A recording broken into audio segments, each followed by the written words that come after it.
Hey everybody, before you watch the video, click subscribe. Would you please, pretty please? It would help us at Soul Boom so much. Click subscribe. Where are you from? Montana.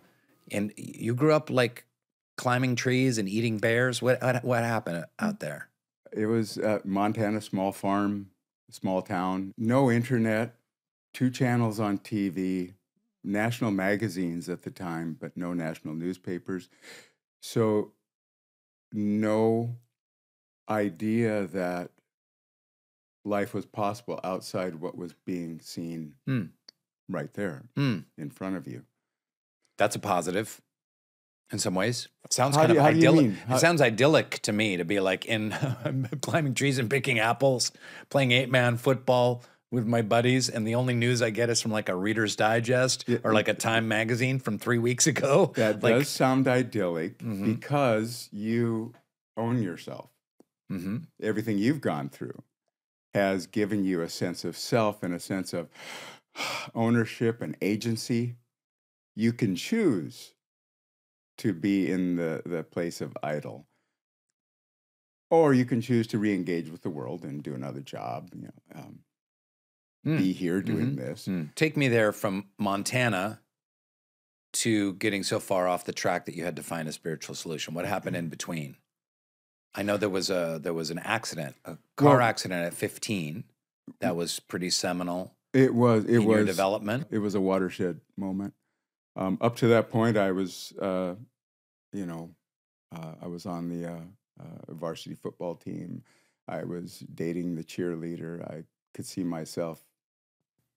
I was fairly intelligent, but still, I was looking at being a farmer. And raising kids and doing all of that and trying to find my way to fit in here because I didn't know anything else. And then I was in this car accident where a friend of mine died and I didn't. I wasn't drunk. I wasn't breaking the law. It was a legitimate accident. But coming from that era. Was he driving or you were driving? I was driving. And he ran out in front of my car in the rain. And died. And he was, and yet this is a 7-year-old boy. I was 15. We had ridden the school bus together. He was the only 7-year-old boy I'd ever talked to, and we became fast friends over the course of a few months. I would sit and do flashcards with him. I protected him from some bullies who were picking on him, and then we became buddies. And he told me how his father taught him how to capture prairie dogs. With a noose, and I told him what I knew about being 15, and then I guess the world would say randomly we came together in that fashion because of this small town and the ignorance of Protestantism, and I use that term ignorance not in terms of being pejorative, but it's saying the only way to deal with certain things is to ignore them. And there's no way to make sense of this other than to say, it's the devil, so let's ignore it, which means let's ignore him. No one ever talked to me about this. I mean, imagine one of your children being involved in something like that, and then you never talk to them about it. That's astonishing. I can't imagine what that would be like. Yeah, if my 15-year-old son accidentally hit and killed a child, any child, but especially one that he knew and loved, it would be like all hands on deck. Yeah. Years of conversation about that and processing Let's put this on the table and find a way to... Therapy and hugs and crying and prayers and... all that.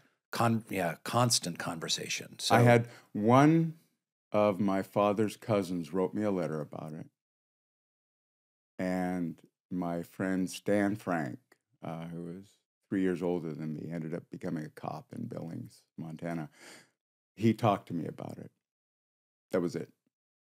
Literally. That was it. How did it affect you? What did you go through? I went to hell. And stayed there for a long, long time.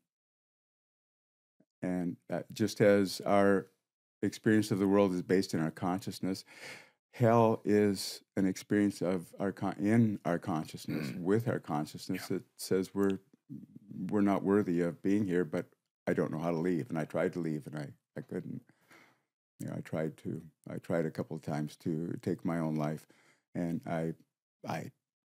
life wouldn't let me. I finished high school, and I tried to go to college, and couldn't get a handle on that because I was lost. The Soul Boom Podcast. Subscribe now on YouTube, Spotify, Apple Podcasts, and wherever else you get your stupid podcasts.